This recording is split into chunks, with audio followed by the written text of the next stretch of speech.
Hola amigos oyentes, bienvenidos a mi canal Lecturas de Poder, escuchar, oír y ver. Gracias por estar presentes con su atención. Capítulo 1. Nueva York y Fontainebleau, 1923 a 1925.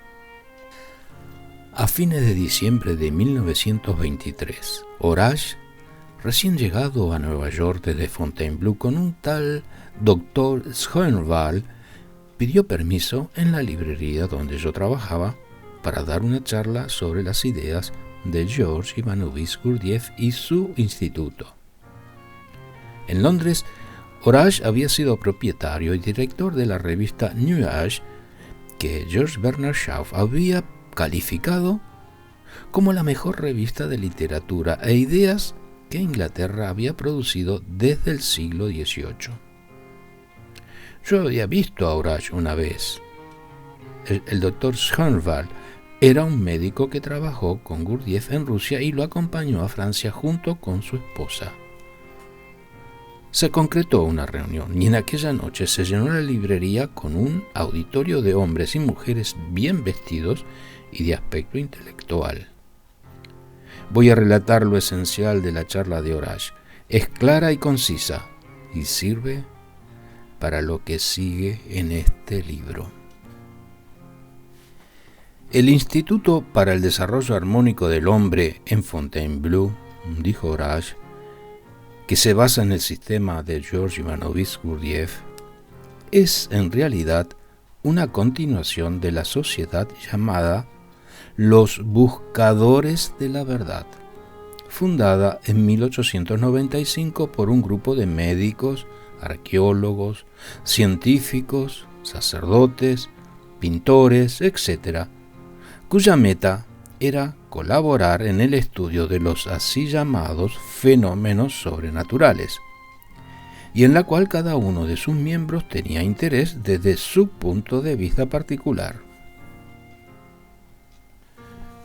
Los miembros de esta sociedad realizaron expediciones a Persia, Afganistán, Turquestán, Tíbet, India y otros países para investigar documentos antiguos y todo tipo de fenómenos. Hubo grandes dificultades y algunos perdieron la vida accidentalmente, otros de muerte natural, y algunos simplemente abandonaron la búsqueda. Finalmente, con un reducido número de supervivientes, el señor Gurdjieff llegó a Rusia en 1913. Su primera parada fue Tayikistán. Desde allí prosiguieron a Moscú, con la idea de organizar y poner en uso la enorme cantidad de material que habían recogido. En Moscú, el señor Gurdjieff dio una serie de charlas, que llegó a interesar a un buen número de grupos de científicos, músicos, médicos, ingenieros y escritores. Se hicieron los arreglos para establecer un instituto con el propósito de formar alumnos, pero el estallido de la Primera Guerra Mundial, seguido por la Revolución de 1917, hizo imposible la continuación del trabajo allí. El señor Gurdjieff decidió abandonar Rusia. Él y un grupo de alumnos emprendieron un viaje peligroso y difícil a través de las montañas hasta Tbilisi, y allí realizó su proyecto de fundar el Instituto para el Desarrollo Armónico del Hombre. Más alumnos se incorporaron. Posteriormente creyó necesario trasladarse a Constantinopla, donde después de muchas dificultades continuó el trabajo del instituto. Con el paso del tiempo, el señor Gurdjieff llegó a la conclusión de que Europa sería un lugar más apropiado para su meta. Fueron a Alemania por poco tiempo y finalmente llegaron a París. Allí se realizó una demostración de movimientos y danzas sagradas, pero aunque asistieron muchos franceses, pocos se interesaron. Después de mucho buscar una sede permanente, se encontró y en 1922 se compró el Château du Prieuré en Fontainebleau-sur-Avon, donde se estableció el instituto. En ese momento surgieron preguntas. Después de responderlas, Horace continuó.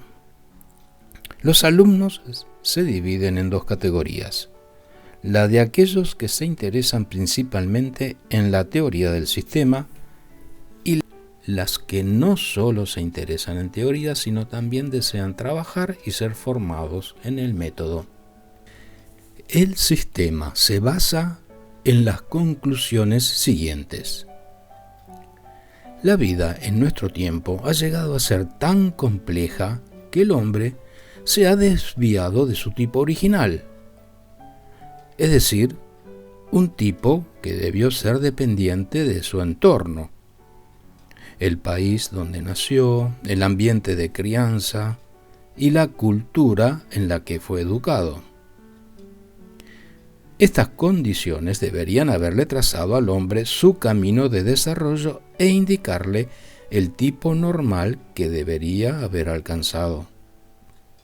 Pero nuestra civilización, con sus medios casi ilimitados para influenciar a un hombre, le ha hecho casi imposible vivir en las condiciones que habrían sido normales para él.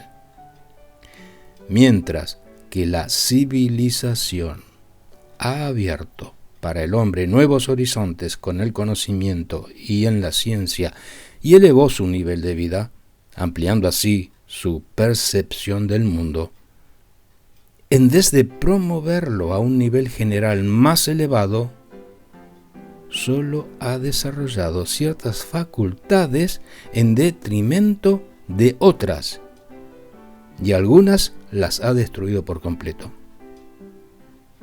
Nuestra civilización ha despojado al hombre de las cualidades naturales y esenciales de su tipo heredado, pero no le ha dado lo que necesitaba para el desarrollo armónico de un nuevo tipo. De manera que la civilización, en vez de producir una individualidad completa adaptada a la naturaleza y al entorno donde se encuentra, los que en realidad fueron responsables de su creación, ha producido un ser fuera de su elemento, incapaz de vivir una vida plena y al mismo tiempo extraño a esa vida interior que por derecho debería ser suya. Es con respecto a esto que el sistema psicológico del señor Gurdjieff se pronuncia. El sistema comprueba experimentalmente que la percepción del mundo para un hombre de nuestro tiempo y su modo de vida no constituyen la expresión consciente de sí mismo como un todo, sino, por el contrario, son la manifestación inconsciente de sólo una de sus tres partes.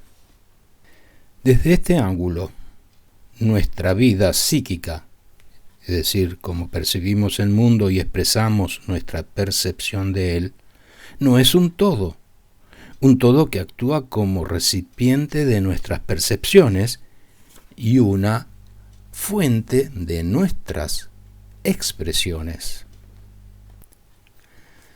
Por el contrario, está dividida en tres entidades separadas, que casi no tienen nada en común y que son diferentes en sustancia y en función.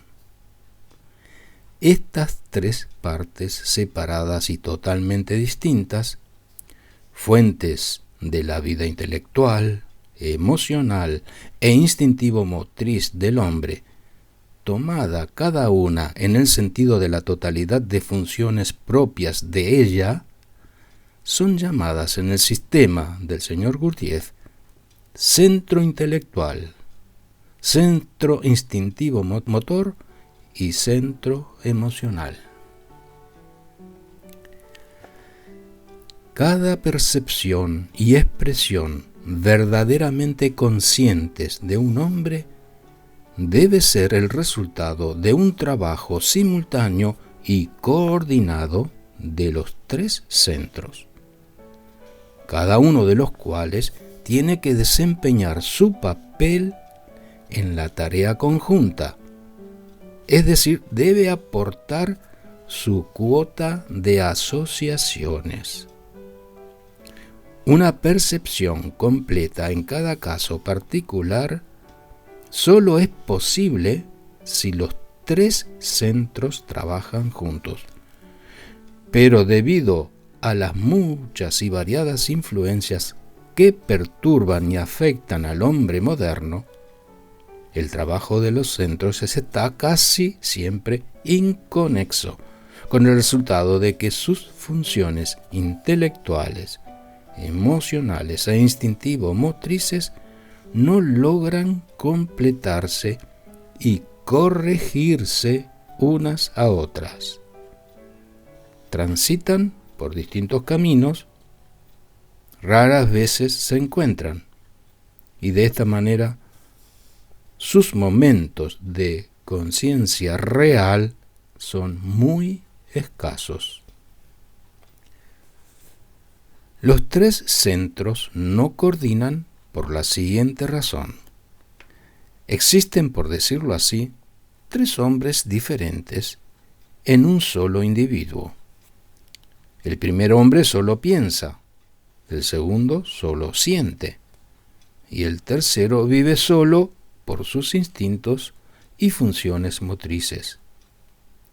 Tenemos entonces, podría decirse, un hombre lógico, un hombre emocional y un hombre físico. Tres en uno que nunca se entienden entre sí. No solo eso, sino que consciente y hasta inconscientemente interfieren unos con otros en sus planes, intenciones y trabajo. Y sin embargo, cada uno de ellos, en el momento en que actúa, habla con autoridad y dice yo. Si observamos el trabajo de los centros, veremos cuán contradictorios y cuán divididos están. Y será evidente que el hombre no puede ser amo de sí mismo porque él mismo no puede controlar el trabajo de sus centros. Ni siquiera sabe cuál de sus centros será el próximo que empiece a funcionar. Nosotros no nos damos cuenta de esto porque sufrimos de la ilusión de que hay una especie de unidad en nuestros varios yoes. Si observamos correctamente las manifestaciones de la psiquis de un hombre moderno, se verá claramente que nunca actúa por propia iniciativa y por razones que le son propias, sino que solo expresa por sus acciones los cambios que son provocados en su mecanismo por causas que están fuera de él. Él no piensa, algo en él piensa. Él no actúa, algo actúa a través de él. Él no crea, algo en él crea. Él no logra, algo se logra a través de él. Esto se hace claro cuando somos capaces de comprender los procesos de percepción de las influencias externas e internas de cada centro, mediante los cuales se realizan las acciones de respuesta. Los centros de un niño recién nacido pueden ser comparados con discos de gramófono en blanco sobre los cuales desde el primer día o desde las primeras horas se graban las impresiones del mundo interior y del mundo exterior. Las impresiones grabadas se preservan en cada uno de los tres centros en el mismo orden, a menudo absurdo, y en la misma relación que fueron recibidas por primera vez. los procesos de pensar, razonar, juzgar, memorizar e imaginar son exclusivamente el resultado de las impresiones grabadas que se combinan y se asocian de diferentes maneras bajo la influencia de choques accidentales. Los discos, cuyo contenido se convierte así en el centro de asociación, son puestos en marcha por diversos grados de intensidad por estos mismos choques. Otro choque, o uno de diferente intensidad, pone en funcionamiento a otro disco y evoca otra asociación más y, en consecuencia, otra serie de pensamientos, sentimientos, actos, y ningún centro puede añadir nada de sí mismo a las combinaciones formadas en los otros centros. El resultado es que la percepción del mundo de un hombre es la consecuencia de solo una parte de su ser. Y para decirlo de otra manera, el hombre tiene 3 modos diferentes de procesar la percepción.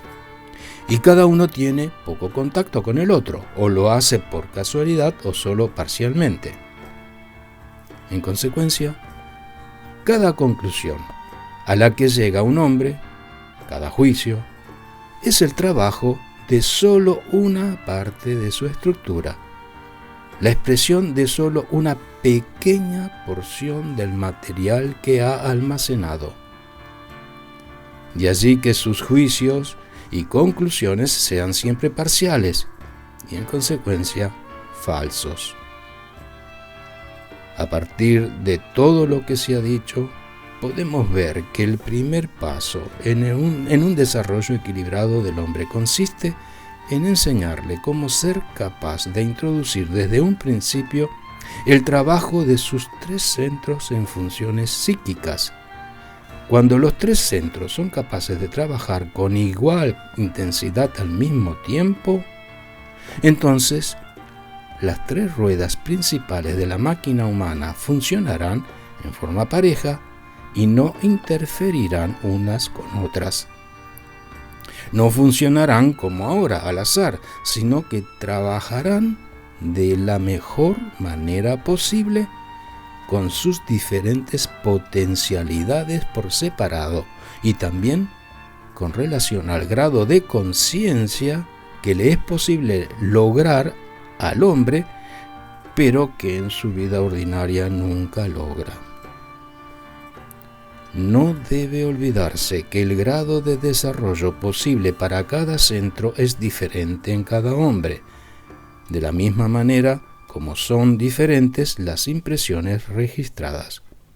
Por lo tanto, la enseñanza y el entrenamiento de cada persona en el trabajo debe ser estrictamente individuales. En el transcurso del tiempo, los desórdenes funcionales a los que está sujeta la máquina humana en condiciones ordinarias aumentan, y únicamente después de una larga lucha y decidida contra los defectos que han surgido en ella, puede dicha máquina funcionar en forma pareja.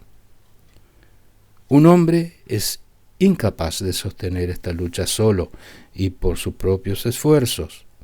Tampoco puede beneficiarse de los numerosos métodos de autoentrenamiento y desarrollo personal que están de moda, sean estos de fabricación propia o importados de Oriente, los cuales recomiendan indiscriminadamente métodos y ejercicios, tales como ejercicios físicos, ejercicios de meditación, concentración y respiración, sistemas de dieta y ayuno, experiencias inducidas, etc. Estos métodos están dirigidos a todos sin considerar las necesidades y habilidades individuales y sin tomar en cuenta las particularidades personales. No solo son inútiles, sino que incluso pueden llegar a ser peligrosos. Los que traten de reparar una máquina defectuosa sin una comprensión completa y profunda podrían efectuar algunos cambios, pero estos cambios a su vez provocarían otros que una persona inexperta no podrá prever ni evitar. La máquina humana se encuentra siempre en equilibrio mecánico, ya sea que esté funcionando en forma pareja o no.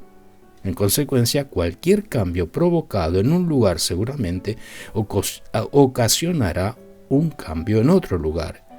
Y es absolutamente necesario que esto sea previsto y tomado en cuenta. Para evitar consecuencias inesperadas e indeseables, es importante que cuando un hombre empieza a trabajar sobre sí mismo se someta a la disciplina impuesta por los métodos especiales y estrictamente individuales utilizados por el instituto. Podemos decir que uno de los propósitos es el desarrollo de nuevos procesos que cambiarán y regularán los viejos. En otras palabras, en el trabajo tenemos que desarrollar nuevas facultades que no se pueden alcanzar en las condiciones de la vida diaria que vemos a nuestro alrededor. Y un hombre no puede desarrollarlas sin ayuda, ni tampoco mediante la práctica de un método general. El uso de métodos de entrenamiento estrictamente individualizados solo es posible cuando cada aspecto particular de la condición orgánica y psíquica del hombre, así como su educación y todas las circunstancias de su vida, son tomadas en cuenta. Se necesita un largo tiempo para determinar y prescribir con exactitud estas condiciones. Y esto debido a que el hombre desde sus primeros días, como resultado de su crianza, adquiere una máscara externa y presenta externamente un tipo que no tiene nada que ver con su tipo real. Y a medida que el hombre envejece, esta máscara se hace más gruesa y al final es incapaz de verse a sí mismo por causa de la máscara. Para descubrir las particularidades de un individuo, lo que es real detrás de la máscara, es necesario descubrir los rasgos y facultades de su tipo. Para esto su máscara debe ser destruida, y esto toma tiempo. Solo cuando la máscara ha sido destruida podemos estudiar y observar al hombre mismo, es decir, a su tipo real. Los interesados entre ustedes están invitados a asistir a las próximas charlas, cuya fecha y lugar serán anunciados en breve. Bueno, Horace hizo luego una descripción sucinta de la vida en el Curé y del tipo de trabajo que se hacía allí, y terminó invitando a que le hicieran preguntas. Hubo muchas, pero no pude seguirlas, aunque la audiencia parecía profundamente interesada y hubo algo de discusión. Para mí, la charla tuvo poco significado. Fui incapaz de captar una sola de las ideas. Tal vez eran muy nuevas para mí. Todo podría haber terminado allí, y el sistema no hubiera sido más que otra brizna de paja en el viento. Pero al día siguiente, Horace entró en la librería, y cuando me lo presentaron me preguntó qué impresión había tenido de la charla, y dije, ninguna en absoluto, no pude entender nada. No se preocupe, replicó, dentro de una semana llegará Gurdjieff con 40 alumnos para ofrecer demostraciones de ejercicios y danzas sagradas. ¿Por qué no viene? Y puesto que siempre me había interesado la danza, acepté. Continuará.